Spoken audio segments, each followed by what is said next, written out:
Hi friends, welcome back to my channel. If you are new here, I am so excited that you decided to tune in today because this is actually the first video that I have posted in almost 3 years. After the video I posted last about our family trip to Hawaii, I came back with the intent of having a little bit of a break just to kind of regroup and gather my content ideas together, but that ended up turning into a very, very long hiatus. However, I am happy to report that I plan on being back for 2021 and hopefully beyond. So you can expect to see a ton more healthy recipes, all of my meal prep tips, all things health and wellness, and all things about how to use food to help heal and fuel your body, and even some DIY projects that I have planned. In today's video, I'm going to be tackling the first in my home organizational series, and I'm actually going to be working on my pantry and a few cabinets in my kitchen. If 2020 taught me anything about my home, because let's be honest, we have spent so much time stuck in our houses the past year, it's that a happy home begins with an organized home. I don't know about you, but I feel so much better mentally and when I could look around my home. Everything is just organized, is clean, everything is in its place. For some reason, I'm just that much more productive and I feel better when I can do that. So that means removing all of the clutter and making sure that everything in your home has a place. Because if it has a place to live, then chances are you're going to keep putting those same things in the same place every time. And then eventually it just becomes habit, and next thing you know, your home is clean and organized 99% of the time. Anytime somebody comes over to your house unannounced, you can feel good knowing that it might only take a couple of minutes for you to straighten up real quick, and then everything behind closed doors is clean, everything in front of you is clean, and it's a space that you can really feel proud of. So today I'm tackling our main pantry and a couple of cabinets in the kitchen, and I can't wait to show you the process and all of the before and afters. So let's get started. All right, so first things first, let's take a step back and look at the entire space and everything that you have to organize. Grab some paper and a pencil and start to break it all down. Make note of food items you know you're going to need containers for, how you want to visually organize your space, and how your pantry can function for you. Guys, this is so embarrassing. I mean, who lives like this? Please tell me that your pantry looks worse than this so that I can feel a little bit better about myself. A few years ago, I had actually tried to tackle this before, but clearly my efforts were nowhere near enough. We had a huge collection of food we either didn't consume, got stale, or got lost in a huge mess. There was not enough separation or organization done, so within a few days of straightening up, every single time things would get totally out of hand. When you first open the space up and take a look from afar, you're going to get completely overwhelmed. One of the best pieces of advice that I can give you when organizing is to break your big projects up into smaller ones. In my case, with this space, instead of looking at the mess on all of my shelves, I took it shelf by shelf, one area at a time. I started by removing everything, and I mean everything, from each shelf one by one. I separated it into piles: trash, keep, and then anything that I knew that I was going to need to relocate to another cabinet. For this bottom shelf, I knew I was going to keep canned goods, extra jars, and things like sauces and other pantry staple items down here at the bottom. Basically, all of the heavier items. Once you have your shelf completely cleared out, you're going to want to give it a little wash down. I never thought I would say I love vacuuming, but I seriously love it every single time I take out my little cordless Dyson. It's the best thing ever. So with all the larger debris gone, deep clean it as best as you can, spray it down, and then wipe it clean. Next thing you're going to want to do is decide if you need any more space on your shelves for your containers, bins, or baskets. In my case, with the bottom shelf, I had purchased a can storage rack and needed to make a little bit more space for it. So I removed it, measured the rack, and then determined how much higher I would need to go for it to fit. Speaking of crappy particle board shelves, after years of blowing out these holes, my husband actually came up with a foolproof way to fix these permanently. I posted a short little video reel on my Instagram, so be sure to check that out. My Instagram account is linked in the description box below. So this is the storage rack that I got for our canned goods. It's from Amazon and that's linked for you below as well. But I chose this one because it was large, and second, because the dividers are adjustable. This way I can store all of our cans in one area regardless of its size. I really like that I can adjust all of it to fit our largest cans, and then even things like tuna, which have more of an odd, smaller shape. Also, going down at the bottom were baskets that I got from Target. I put all of the extra sauces, stocks, and extra jars of products that we had on hand. And welcome to the most disgustingly messy shelf in our entire home. These are our snack bars and food for kind of grab and go eating. There is a ton of trash on this shelf, so much that needed to get thrown out. I also love that it actually has bins already, but you can't even tell because there is so much junk piled on top of it. Again, seriously, who lives like this? We really are not as disgusting as this video suggests, I promise you. Okay, literally out of all that mess, this is all that was left. Everything else was trash. And again, remember, regardless of any size space that you're getting ready to organize, things are always going to look like a bigger mess at the beginning. Fear not though, friend, it will all come together soon. Next up is the fun part, the storage and organization everyone wants for their cluttered spaces. I decided to go with these containers because I loved the look of them. I love the glass jars with the wood tops. They are definitely my favorite. Now it's just a matter of emptying all of your bags and boxes of food into your new storage containers. This is where writing down everything that you need to buy comes in handy. If you did your job well enough the first time, you should have just the right amount of containers for your items. Another fun organizational gadget every pantry needs is a Lazy Susan, preferably a tiered shelf like this one. These are one of the best storage items you can invest in, especially for small areas.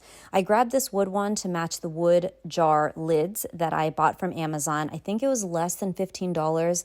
They have plastic ones also and single tiered ones. They're super easy to put together, just a few screws and the dowels that it already comes with.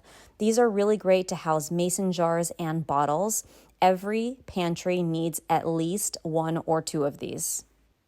Another storage bin that I grabbed on Amazon is this bread box. Remember, everything is linked in the description box below for you. I don't eat regular bread on a keto paleo diet, but we do keep shelf-stable tortillas, English muffins, sourdough bread, and things like that around for McKenna and Joe. Keeping it all in one big container really helps keep the space totally clear, organized, and clutter-free. So now that the bulk of the project is done and the pantry is more or less organized, you could easily stop here. However, I have been known to be a little bit extra, so I wanted to take it one step further, and I wanted to make sure that everything was clearly labeled on my new containers and my jars. So I went ahead and I made labels for myself. You can actually buy really nice labels on Amazon and on Etsy. A lot of the sets that you buy, even the ones that I got, they actually come with a few different labels that you could use, but none of those really sparked any joy for me.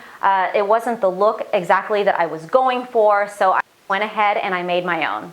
And as a special gift from me to you, just for tuning into this video and spending some time with me, I figured that since I already had the files, I would go ahead and make sure that I made those available to you as well. So once you download the files, just print them onto your sticker sheets and then you'll need to cut them out. One of my favorite crafting tools is this little paper cutter. These come in so handy for all sorts of things. You'll need to decide how much of a border you're going to want around your labels, and then you just cut them out. The cutter has guides and rulers on them, so you can get as precise as you want. I Ended up just eyeballing mine to save some time though. As long as you're relatively close, you honestly won't even notice that the labels are just even a little bit slightly off. Once you have all of the labels printed and cut, just affix them onto all of your jars and storage containers. The best method I found to avoid any bubbling was to first center them on your container as best as you can, then stick down one corner or side, then press to the opposite side or corner. I'm pretty OCD, and eyeballing all of this was perfectly fine. If something was way off, then I would just lift the sticker up and do it again. These are pretty forgiving. Another type of label that I used for my storage jars is a manual Dymo punch. They have digital ones on printed paper, but I really wasn't happy with how they held up in my previous organizational attempts, so I thought that I would try these instead. To make it all uniform, I punched a space and then got to the letters. This thing is pretty self-explanatory and super easy to use. I think I made 15 to 20 labels in about 10 minutes. This label maker also comes in handy with a built-in cutter. So once you have your text already punched out, just go to the little scissors icon and then punch away. Remember to add the space at the end as well so it matches the other side. Affix them to any of your storage containers. Again, I eyeballed mine, especially for these smaller jars. Once they're all on, it's time to load your pantry back in. I love the look of the mason jars, the black labels, and the wooden Lazy Susan. Honestly, just looking at this now, again, sparks so much joy into my brain. It's aesthetic, it's functional, it's organized. I am loving it so far. So for the last bit of storage in my pantry, I needed to grab some bins and baskets for the extras that didn't fit into the containers and jars that were on display. There wasn't much left over, but I also didn't want the clutter piling up. Anytime we've used a product, I can quickly just look in these containers and either replenish the stock or put it on my grocery list. These went into the back of each shelf, and honestly, you can't even see them once your main storage is up front and looking pretty. To break things up, I also used these wire baskets I previously used for potatoes and produce that I kept in the pantry. These were now going to be used as the new home for the larger bags of extras that I have on hand that did not fit into the main storage containers. Once I started to load everything back in, something didn't look quite right to me, or at least I thought that I could make it look even better. I didn't love the look of the silver on the jars that I was previously using. They just didn't pop enough for me, so what I often do when I don't like the color of something, is I grabbed my favorite black spray paint and I changed them. I cannot tell you what a huge impact painting stuff black makes. I adore the black against the white cabinets and the white labels. And there you have it, friends. My pantry is complete. You'll also notice here that I swapped out the white bread box for a black one. I love the pop of color so much more. Everything just flows, it's organized, it pleases my eye, it satisfies my OCD, and it's completely functional. I love how accessible my entire pantry is now that everything has a place and a new home to live in. I adore the variety of containers, baskets, and bins that I chose.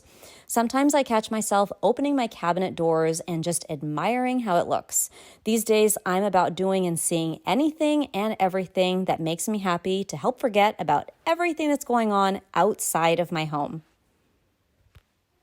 So aside from me loving how the pantry looks, I've actually noticed that in the past month, since everything has been organized, we're actually saving money also. Because there's a certain amount of containers and jars allotted for specific food items, I can clearly see what we're low on, what we have enough of, what we have back stock of. So anytime we are doing any shopping, I find that we're doing a lot less impulse buying.